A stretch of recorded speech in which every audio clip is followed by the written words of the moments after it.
I'd love it if you subscribe to the channel and like this video. My goal is to reach the first 1,000 subscribers. Thank you and enjoy. Before I get into this, here's the point of the story. A lot of men miss the early signs because they're trained to stay calm in a way that turns into self-betrayal. One weird moment becomes two. Two become a new normal. And before you know it, you're living under rules you never agreed to. Rules enforced with shame words like controlling and jealous. This is about catching that first flip in reality, staying rational, and protecting your resources without turning it into a screaming match. It's also about separating love from logistics. You can care about someone and still refuse to fund disrespect. If you've ever felt your home turn into a place where you have to ask permission to ask a question, you'll know exactly what I mean. I walked into our bedroom to grab my flannel, blue one, the soft old thing I wear on early shifts, and Megan jerked like I'd walked in on a crime scene. Her thumbs were flying. The phone screen flashed. Then she shoved it under her pillow like it was evidence. She didn't look at me. She stared at the wall, jaw tight, breathing quiet, like she was trying not to exist. I stood there with the closet door half open. "Everything good?" She let out this little laugh, dry, rehearsed, eyes rolling like I was the dumbest man alive. Am I not allowed 1 minute of privacy? Privacy. The word landed weird. Not because privacy is bad, because she used it like a weapon. I kept my voice even. I asked if you're good. And I'm asking if you're doing the jealous husband routine again. I pulled the flannel off the hanger and draped it over my arm. Who was that? She sat up just enough to make a point of turning her body away from me. Oh my God. Here we go. Who was that? Next you want a phone inspection. I didn't say that. But you're thinking it. She smirked into the pillow like it was funny. You need control. It's exhausting. I waited a beat. Then open it. That should have been easy. If it was nothing, you pop the screen up, show a harmless chat, and the moment dies. Adults do that. She didn't move. Her hand stayed pressed on the pillow like she was guarding a secret. Wow, she muttered. So, I'm on trial now in my own house. I just watched her. Not angry. Not loud. Just watching the pattern assemble itself. One question. Her response. Shame, labels, and a hard no on basic reassurance. That wasn't a tired wife. That was someone protecting territory. I left the room with my flannel and a quiet thought I didn't share. If I'd known where it was headed, I would have changed the rules that night, not later. The next few days were a masterclass in hiding in plain sight. Her phone lived face down. Always. If it lit up, she'd swipe it dark with this quick little move like she'd done 1,000 times. She started taking calls with Mom upstairs, door mostly shut, and if I walked past the hallway, she'd snap 1 second, like I was a kid trying to eavesdrop. 1 second turned into 20 minutes. Every time, she ran to her mom's twice in 3 days. Then it was work stuff. Then it was we're short-staffed. She'd toss those lines out like receipts, like I should just nod and be grateful she gave me anything. I work logistics at a warehouse. Early shifts, loading schedules, inventory. Trucks don't move unless someone checks the facts. That's how my brain works. Facts started stacking. On Thursday, she was going to Mom's. She walked out with her hair done, wearing the boots she saves for girls' nights. I noticed because I'm not blind and because she didn't kiss me goodbye. Back later, she called from the doorway. How late? She didn't turn around.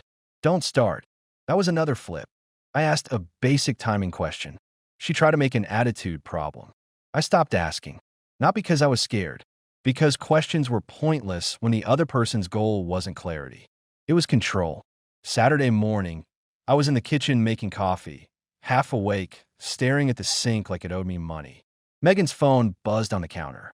She left it charging by the fruit bowl. Rare. The screen lit up. A message preview popped up, big enough to read without trying. He totally bought it was my sister. Men are so simple.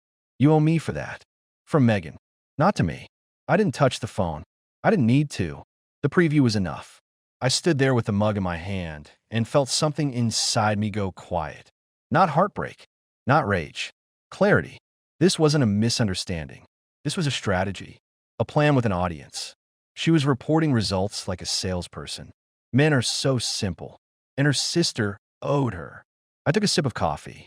It tasted burnt. Fitting. Megan came down the stairs, all soft steps and casual face, like she didn't have a whole second life running through that phone. "Morning," she said, sweet as syrup. I lifted my eyebrows. "Yeah, morning." She reached for the phone and froze for half a second when she saw it wasn't where she thought it was. Then she noticed it on the counter and grabbed it too fast. Another tell. "What's your plan today?" she asked, too bright. I set my mug down. "Same as always. I got a shift tomorrow. Today, I'm handling bills." Her smile held for a second, then tightened. "Bills? Hum." She leaned on the counter, arms crossed. "Why do you sound weird?" I didn't give her the message. Not yet. I didn't want a performance. I wanted to watch what she protected. "I'm not weird," I replied. "I'm focused." She tilted her head. "Okay." I walked past her, grabbed my laptop bag from the chair, and sat at the table like it was just another Saturday. She hovered. "What are you doing?" "Fixing an old, temporary thing," I said, clicking my laptop open. "The auto pay for your mom's condo." Her eyes snapped. "What about it?" I looked up. "Calm. It ends today." The air changed. "You can't just—" She stopped herself, tried to reset. "Wait, why?" I kept my voice flat. "Because I'm not financing disrespect." She blinked fast. "What disrespect?" I gave her a small shrug. "If you don't know, that's its own problem." She stepped closer, voice rising, but still trying to sound reasonable. "So you're punishing my family because you had a mood?" I clicked through the payment page. 2 years of deposits. Same amount. Same day. Like clockwork. It started as help when her mom lost hours at work. Then it became tradition. Then it became entitlement. I hovered over the cancel button. Not a mood. A decision. Megan's face shifted. The sweet mask slid off just a little. "You're cutting off my mom." "No," I corrected, still not loud. "I'm stopping my payments." "Your mom is a grown adult. So are you." She scoffed. "Wow. So this is who you are." I clicked cancel. A small confirmation box popped up. Done. Her mouth opened and closed like she wanted to shout, but couldn't decide which angle worked better. Then she went for the classic line. "You're controlling." "This is control." I leaned back in my chair. "You don't know what control is." Control is hiding information and then shaming someone for noticing. She stared at me like I'd slapped her with a fact. "You're really doing this," she said, voice shaking now. "Over nothing." I picked up my mug again. "Over something, and I'm not debating it." She stormed upstairs, and the slam of our bedroom door rattled the hallway picture frame. I didn't chase her. I didn't bargain. I didn't do the whole desperate husband dance.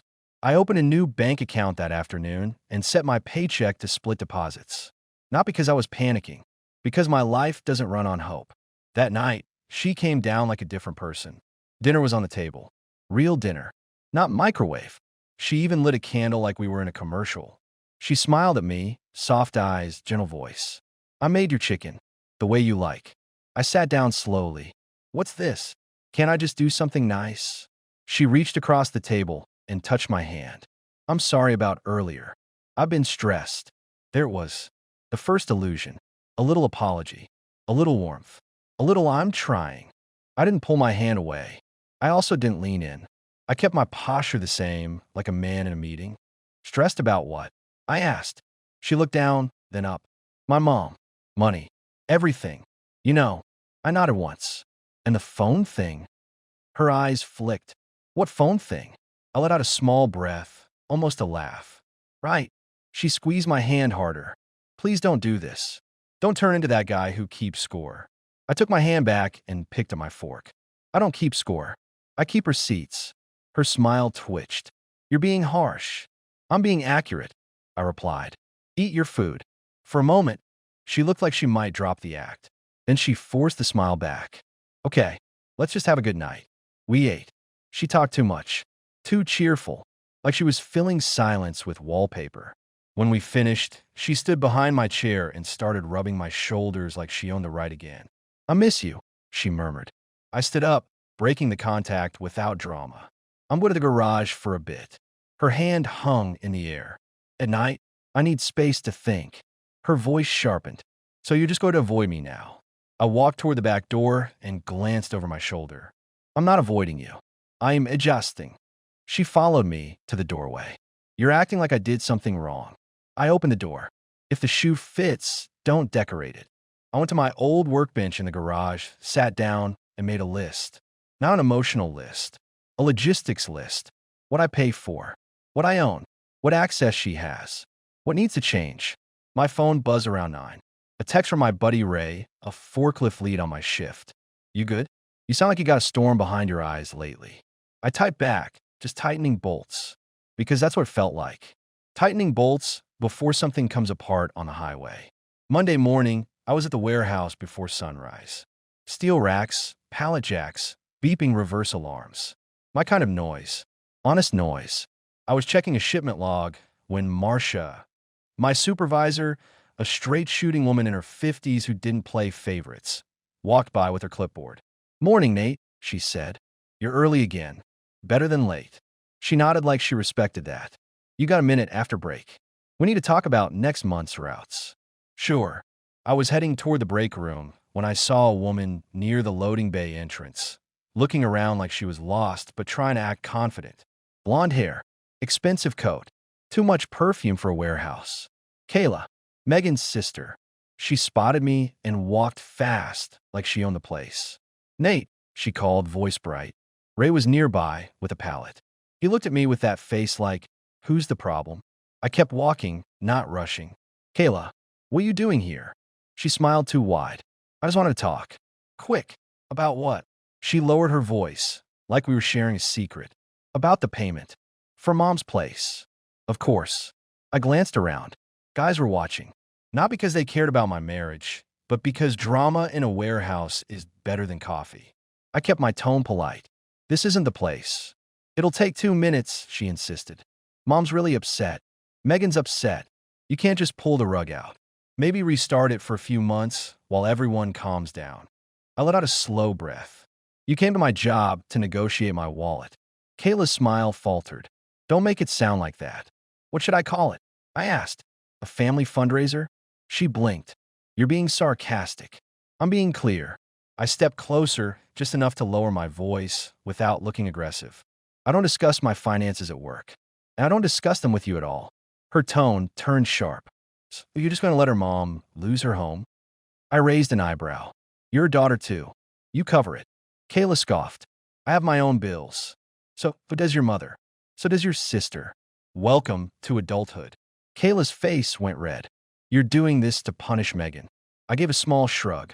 "If Megan feels punished by me refusing to pay for something I don't live in, that's between her and reality." Ray rolled by again, slower this time. He didn't say anything, just watched. Kayla saw the eyes on her and tried to soften. "Nate, come on. We're family." I nodded. Family doesn't show up at a man's workplace to shake him down. Her smile died completely. "Wow, you really changed." "No, incorrecta."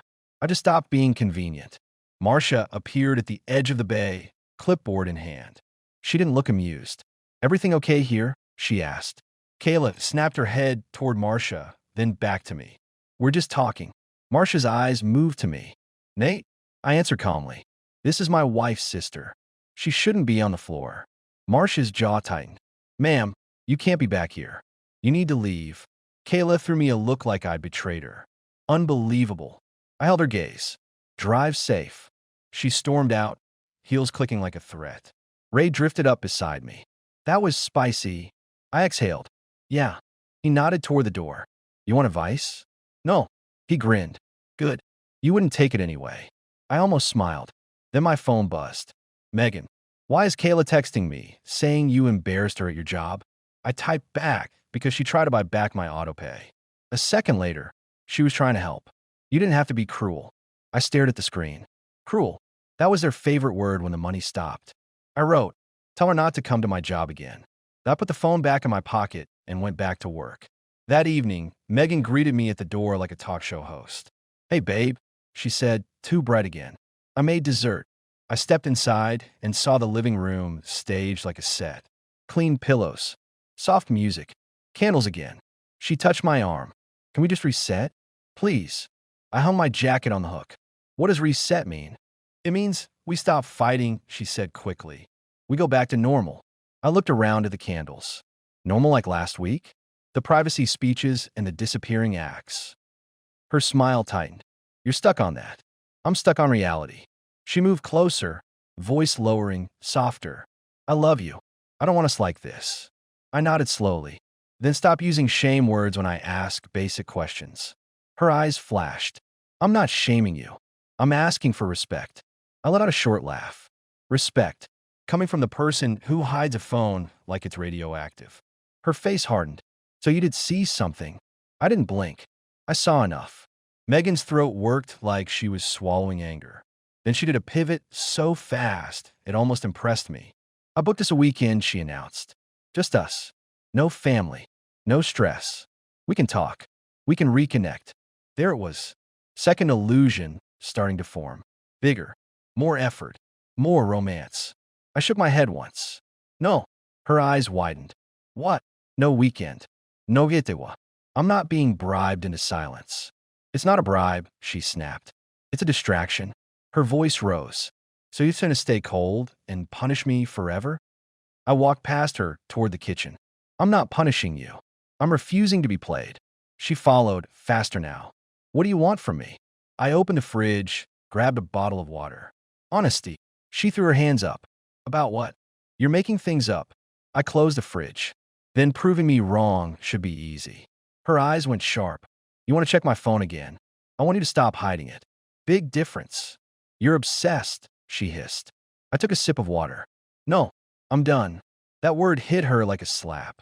Done with what? She demanded. With this setup, I replied, where I pay and you perform. Megan's face shifted again, and I saw it, panic under the anger. She tried a new angle. My mom is calling. She wants us to come over tonight. We should talk as a family. No, you can't just refuse, she said. I can, I replied. Watch. She clenched her jaw. So you're isolating me now? I chuckled once. That's cute. You call it isolating when I won't sit in a room and get pressured. I call it not volunteering for nonsense. Megan's phone buzzed on the counter. She grabbed it too fast again. Another tell. She walked away, tapping furiously, and I heard her voice in the hallway, low and urgent. Kayla, stop texting me. No, he won't listen. I know. I leaned against the counter, calm, and made another decision. That night, I moved into the guest room, not as a punishment, as a boundary, as a signal. Access to me is not automatic. When she saw the pillow and blanket on the guest bed, she stood in the doorway like she'd found a stranger in her house. You're sleeping in here? She asked. I folded a shirt neatly. Yep. She crossed her arms. So we're roommates now. For now. I answered. Until I see respect again. She scoffed. You're unbelievable. I looked up at her. Get used to it. 2 days later, the family talk happened anyway. I came home to 3 extra cars in my driveway. Her mom, Donna, sat on my couch like she owned it. Kayla was there, legs crossed, phone in hand, smirking. And Evan, Megan's brother, stood near the window, quiet, uncomfortable, like he'd been dragged into a meeting he didn't schedule. Megan stood in the middle of the room, arms folded, face set. Like this was an intervention, and I was the problem. I set my keys on the entry table. What's this? Donna spoke first, voice sugary with a sharp edge. We're here to talk, Nathan. Kayla chimed in, fake sympathy dripping. We're worried about Megan. She's been so stressed. Megan cut in, loud enough to set the tone. Because you're acting like a stranger. You cut off support. You moved rooms. You're controlling everything. I looked at all of them. Then I looked at Evan. He wouldn't meet my eyes. I kept my voice steady. This is my house. You didn't ask to come over. Donna's smile stayed in place. We're family. I nodded. Family doesn't hold meetings in someone else's living room without permission. Kayla rolled her eyes. Here we go with your boundaries. I gave her a calm look. Yes, here we go. Megan pointed at me like she was presenting evidence. See, this is what I deal with. Cold, calculating. I took a step forward. Let's simplify. My money isn't community property for your side of the family. Donna's face tightened. That condo is my home. And my payment was help? I replied. Help ends when respect ends. Kayla leaned forward. So you're punishing Mom because Megan wanted privacy? I laughed, short and sharp. You keep saying privacy like it's a magic word. Privacy doesn't mean lying. Privacy doesn't mean secret schedules. And it definitely doesn't mean I fund the whole circus. Megan's eyes flashed. You're calling my family a circus? I tilted my head. If the clown's shoes fit. Donna snapped. Watch your mouth. I held her gaze. Or what? Silence hit. Even Kayla paused. Megan tried to regain control. We're asking you to restart the payments temporarily. Just for a few months. Until Mom gets stable. I nodded slowly. No. Kayla threw her hands up. You're heartless. Evan finally spoke. Low voice, careful. Nate, maybe just talk it out? I looked at him. I'm talking. They're negotiating. Megan's voice turned sharp. So you're just going to abandon us? I corrected her calmly. I'm going to stop being used. Donna stood up, face red. After everything we've done for you. I cut her off. You haven't done anything for me. Megan and I built a life. I helped your family because I thought it was temporary. Then you got comfortable. Kayla snapped. How dare you? I pointed at the front door with a relaxed hand. Out. Megan's mouth dropped. Excuse me? You heard me. I replied. All of you. Out. Now. Donna stared like she couldn't believe a man would say no in his own house. Kayla looked like she wanted to film it. Megan looked panicked. Evan shifted, uncomfortable. Nate, don't do this. I nodded toward the door again. Evan, you're the only one here who looks like a human. But you're still in my living room without an invite. Megan stepped forward, voice rising. You can't kick my mom out. I met her eyes. Watch me. I opened the front door and held it. No jilling. No teatrix. Just a boundary with hinges. Donna grabbed her purse, furious. Kayla muttered something under her breath. Megan stood frozen. Evan lingered for a second, looking at me like he wanted to say something. Then he followed them out. Megan stayed.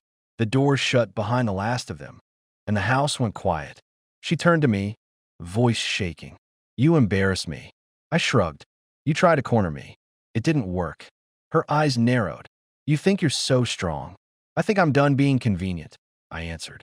She stared at me for a long moment, then grabbed her phone and walked upstairs, tapping fast again. And that night, she didn't sleep in the house. She texted, staying at Mom's. Don't wait up. I didn't respond. The next week, she switched tactics again, bigger, louder, more official. An envelope showed up. Paperwork. Claims. A story on paper that painted her as dependent and me as some cold provider who withdrew support. It wasn't just emotional now. It was an attempt to lock a lie into a process. I didn't spiral. I called in the day off, gathered my pay stubs, my bank records, the history of those condo payments, and a message preview I'd screenshotted the moment I saw it. I didn't need drama. I needed facts. A few days later, we sat in a plain room with plastic chairs and bad lighting. Not a movie set, just a place where people tell versions of the truth and hope paperwork wins. Megan showed up dressed like she was going to a brunch. Calm face, sad eyes, performer mode. Kayla sat behind her like a coach. Donna sat with her lips pressed tight, like she'd rehearsed being wronged. Evan sat alone, a seat away from them, staring at the floor. Megan spoke with this shaky voice that sounded practiced. He cut off support suddenly. He moved away from me in the home. He left me with no stability. I watched her like I was watching a stranger do a bad impression of my life. When it was my turn, I kept it simple. I stopped paying for her mother's condo because I'm not obligated to fund another household. I also separated my finances when I saw clear signs of deception. Megan's head snapped. Deception? You're making accusations. I didn't use the forbidden words. I didn't need them. I just stated facts. She told me she was going to her mother's. I said. She wasn't. Megan scoffed. Prove it. I glanced toward Evan, then back forward. Someone already can. There was a pause. A shift. Evan's shoulders stiffened like he'd been carrying this for days. When Evan was asked to speak, he looked like he wanted to disappear. Then he lifted his head and did something I didn't expect. He told the truth. Not dramatically. Not with anger. Just plain, ugly facts. Megan wasn't staying at Mom's, he said, voice tight. She was staying with a guy across town. I saw her car there. Twice. And Mom and Kayla talked about the condo payments like it was a plan. Like, keep Nate calm, keep him paying. Kayla's face went white. Evan, shut up. Donna hissed, stop talking. Evan kept going anyway. eyes locked forward like he'd decided he was done being a prop. They joked about what to say if Nate asked questions, he added. Like, call him controlling. Tell him it's privacy. Make him feel bad for asking. Megan's mouth opened. No sound came out. Evan swallowed hard. I didn't like it. I told Megan it was wrong. She told me to mind my business. Kayla stood up halfway. This is insane. Evan finally looked at Megan, and his voice went colder. You used him. Megan snapped. You're lying. Evan shook his head once. I'm not. The room went quiet in that heavy way where everyone knows the mask just fell and there's no smooth way to pick it up. Megan's eyes darted to Kayla, to Donna, to me. Panic. Real panic now. I didn't smile. I didn't gloat. I just sat there, calm, because the moment wasn't about winning a scene. It was about seeing the whole file in one view. Hidden phone, shame labels, disappearing acts, money pressure, family ambush. Now paperwork built on a story that wasn't true. And Evan confirming the plan out loud. The request Megan made didn't land. It didn't stick. The facts were too clean. When it was over, Megan rushed toward me in the hallway, grabbing my arm like she still had access. Nate, please. I stepped back, removing her hand without force. Don't. Her eyes filled up fast. Evan doesn't know what he's talking about. He hates Kayla. He's doing this to hurt Mom. I nodded slowly. Sure. She grabbed at my sleeve again. We can fix this. I'll do anything. I looked at her steady. You already did anything. That's the point. Her voice got sharp. So that's it? You're just walking away? I answered calmly. I'm walking forward. I left her standing there, and for the first time in weeks, I felt light. Not happy. Clear. 2 days later, I came home from work and saw Megan's suitcase by the stairs. She was in the kitchen, acting like nothing happened, like we were about to have dinner and laugh. She even wore that soft sweater she knows I like. Her hair was done. Her voice was gentle. I made coffee, she said. Your favorite. I looked at the mug like it was a sales pitch. What's with the suitcase? She smiled carefully. I thought, maybe we start fresh. I can stay here, you know. No family. No drama. I'll even help with your schedule. I could drive you to work this week. Make it easier. Over-the-top sweetness. Full service. Another illusion, bigger than the candle dinner. I nodded once. No. Her smile cracked. No. I walked past her, opened the hall closet, and pulled out a medium-moving box I'd already packed. I set it on the table. Inside, her important stuff. Documents. Personal items. The things you don't accidentally lose. Megan stared at it like it was a coffin. What is that? She whispered. A clean ending, I replied. Her voice shook. You can't just pack me up. I can, I said. And I did. She stepped closer, eyes wide. Where am I supposed to go? I kept my tone even. Where you been going? Her face twisted. You're being cruel. I shrugged. No, I'm being consistent. She grabbed the edge of the box. Nate, please. Don't do this. Think about our life. I leaned in slightly, not threatening, just clear. Our life was real to me.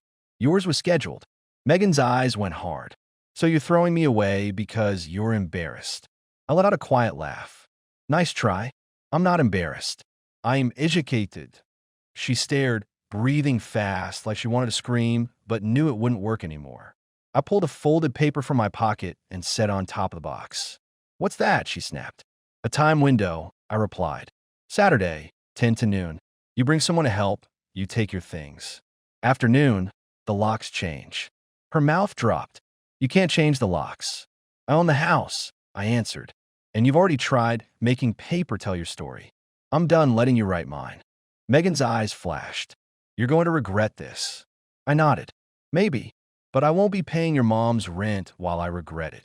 She flinched like that hit the nerve. And there it was. The truth hiding under all her talk. Comfort, access, control. She stepped back, voice trembling. You're serious. I picked up my keys again. Dead serious. She tried one last angle. Soft voice, tears, the whole package. Nate, I love you. I looked at her steady. Love doesn't need a committee and a billing plan. I walked out to the garage and stayed there until she left the house. No shouting. No chase. Just a door closing that didn't reopen. Saturday came. She showed up with Kayla and a guy I'd never seen before, hands in pockets, pretending he belonged. He avoided my eyes, like a teenager caught in an adult mess. Ray came by too, not as muscle, as a witness. He stood near my driveway, sipping a soda, calm, watching everything like it was a shift change. Megan saw him and scoffed.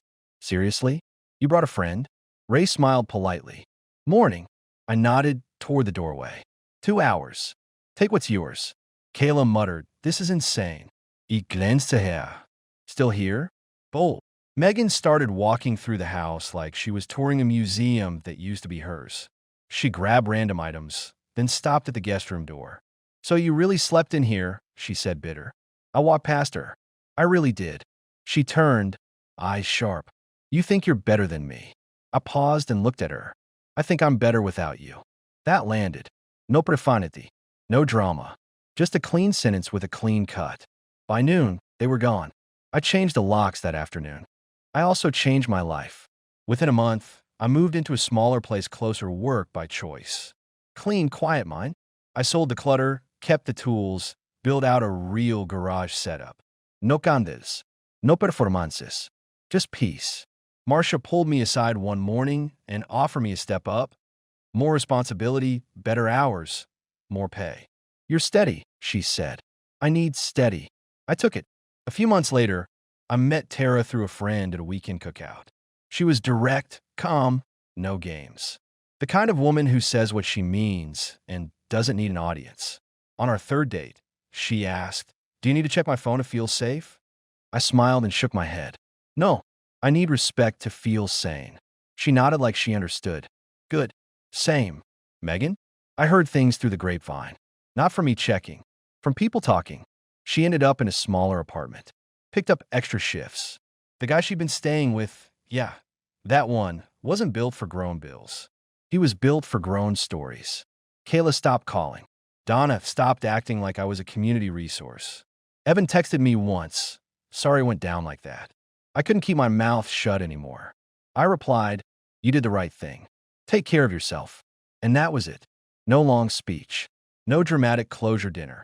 Just a life that got quieter and better the moment I stopped funding disrespect. Here's what I took from all of it, and what I'd tell any man sitting across from me with the same tired look in his eyes. First, pay attention to the first reality flip. When you ask a simple question and the answer is a label, controlling, jealous, you need help. That's not communication. That's training. The goal isn't to solve a problem. The goal is to make you afraid to ask again. If you don't stop it early, you'll end up living under rules you never agreed to. Second, separate emotions from logistics. I didn't stop the condo payments to make a point. I stopped them because my money isn't a leash someone can hold. The second you feel your resources are being used to keep you quiet, you tighten the system. New accounts. Clear boundaries. No debates. Love doesn't require you to sponsor a whole side of the family. Third, don't negotiate with group pressure. That living room family talk was a setup. The moment multiple people show up to manage your behavior, the relationship isn't private anymore. It's a project. The mistake would have been sitting there trying to explain my feelings while they worked angles. I didn't explain. I acted. Door. Out. Done. And the biggest one, when someone tries to lock a false story into paperwork, they're telling you who they are when comfort is on the line. At that point, the only winning move is a clean exit with clean boundaries. Respect is the baseline, not a bonus, not something you earn by paying more. If respect disappears, your job isn't to beg for it back. Your job is to live like a man who doesn't tolerate being managed.